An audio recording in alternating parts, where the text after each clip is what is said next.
Today, we need to have a serious conversation. A lot of investors are running around like headless chickens, chasing gold and silver right now because the prices are moving.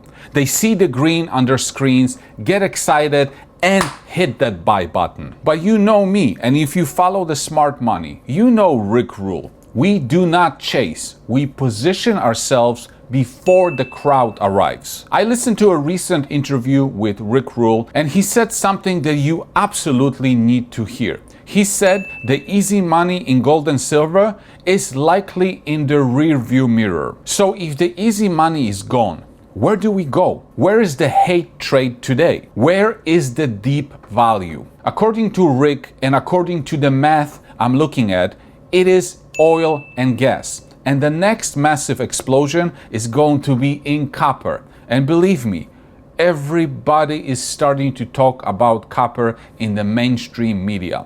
Today, I'm going to show you exactly why Rick Rule is rotating his capital. And I'm going to give you two biggest bets to play this copper supercycle. One of them, I believe, has 10x potential in the next 12 months. So let's get into it. But first, let's talk about Rick Rule. In his last interview, he admitted something very important. He said he sold his position in Leviathan Silver. Why? Did he stop believing in silver? No. He still thinks the dollar is going to lose 75% of its purchasing power over the next decade. But Rick is a disciplined speculator. He said that the stock exceeded every level of greed that he had. When a stock goes vertical, when a taxi driver is asking you about silver, you don't buy, you sell. You sell to the people who are late to the party. This is how you make the easy money. You buy the hate and you sell the love. Right now, gold and silver are loved. So what is hated? Energy. Rick Rule is putting his money into oil and gas. He calls it the classic hate trade. Think about it. Inflation is driving up the cost of everything. If you try to build a new mine or drill a new oil field today, it costs a fortune. It takes years. And permitting is a nightmare. So the companies that already have the assets, they are sitting on a gold mine, literally and figuratively. Rick mentioned ExxonMobil. He thinks it is selling at a 40% discount to its net present value. He calls it a 5-year three-bagger that pays you a dividend to wait. He also likes the Canadian names like Suncor and Tourmaline because they are even cheaper due to political risk. His philosophy is simple. Assuming I'm early, which I almost certainly am, the dividend pays me to wait. This is value investing 101. But I know you guys, you're not here for a 5% dividend. You're here for the 10 baggers. You're here for the micro cap explosions. So let's talk about the commodity that is setting up for a move that will make the gold run look boring. Rick Rule said the supply situation in copper is grotesque. The word is grotesque. We have AI data centers popping up everywhere. We have the green energy transition. We have electric vehicles. All of this requires massive amounts of copper. But look at the supply. The big mines, Escondida, Chuquicamata, they are old grandmas. They are 50, 80, 100 years old. The grades are falling, and we haven't invested in finding new deposits for 20 years. I was listening to Luke Norman, the CEO of Leviathan Metals, and he didn't mince his words. He thinks copper is going to $15 per pound. Right now, copper is at $6.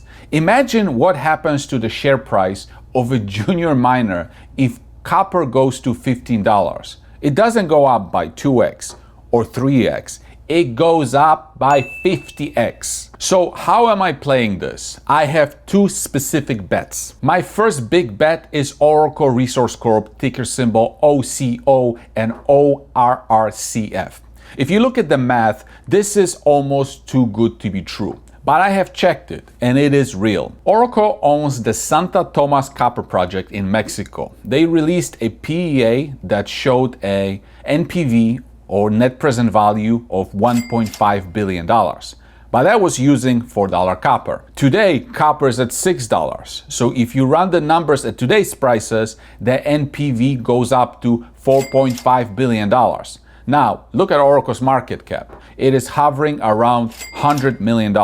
So you have a project worth potentially $4.5 billion trading for $100 million. This is a discrepancy that cannot last forever. Now, what happens when the price of copper goes to $15? The NPV of their project is going to go through the roof. Now, why was it so cheap? Two reasons. First, the financing overhang. Everyone knew they needed money. Well, guess what? That is gone. They just closed a $20 million financing led by Canaccord. They have the cash. Second, Mexico risk. People were scared because of the politics, but the new president of Mexico and the governor of Sinaloa have explicitly come out in support of mining projects like this for job creation. Rick Rule talks about buying $1 bills for 50 cents. Well, with Oracle, you are buying $1 bills for 2 cents. I recently said that this stock could 2x in weeks and 10x in 12 months. With the financing closed and the copper price running, I stand by that. The easy money here is just beginning. Now let's talk about my second bet. This is for those of you who want leverage not just to copper, but to silver as well. Leviathan Metals, ticker symbol LVX and LVXFF. And this video is disseminated on behalf of Leviathan Metals. I interviewed the CEO, Luke Norman, recently. This company is what I call two in the hand play. First, they are in Botswana, Africa. They are sitting right next to a property that sold for $1.9 billion. In the same geology, the same structure, but Leviathan is trading at a tiny fraction of that valuation. Luke Norman told me they are finishing up their geophysics now and they expect to start drilling in the first quarter of 2026. So this isn't a maybe we drill in 2 years story. The drills are coming, and because the mineralization is shallow, they don't need to spend $1 million per hole like you do in Nevada. They can punch a bunch of holes cheaply and prove the resource fast. Second, they are in Bosnia. This is the hidden gem. They have a polymetallic project, zinc and silver, where the mineralization is literally exposed at the surface. You can walk up and kick the rocks and see the metal. Luke mentioned historic intercepts of 13% zinc and massive silver grades. This is right in the neighborhood of Adriatic Metals, which is a $1 billion success story. So with Leviathan, you get the copper leverage in Botswana and you get the silver zinc leverage in Bosnia. Luke Norman has done this before. He knows how to sell a company. If copper goes to $15 like Luke predicts and silver continues its run, a company like Leviathan with 2 drill-ready assets is not going to stay at this price. So listen up. The market is a mechanism for transferring wealth from the impatient to the patient. The crowd is buying gold and silver after the move has already happened. They are the greater fools. Don't be a greater fool. Be like Rick Rule. Take your profits where the crowd is euphoric and move that money into the sector where the math is undeniable and the crowd hasn't arrived yet. Oil and gas for safety and dividends, copper for the 10x, 20x, and 50x explosions. I am positioned in Oracle Resource Corp. I am positioned in Leviathan Metals. I have done the math. Have you?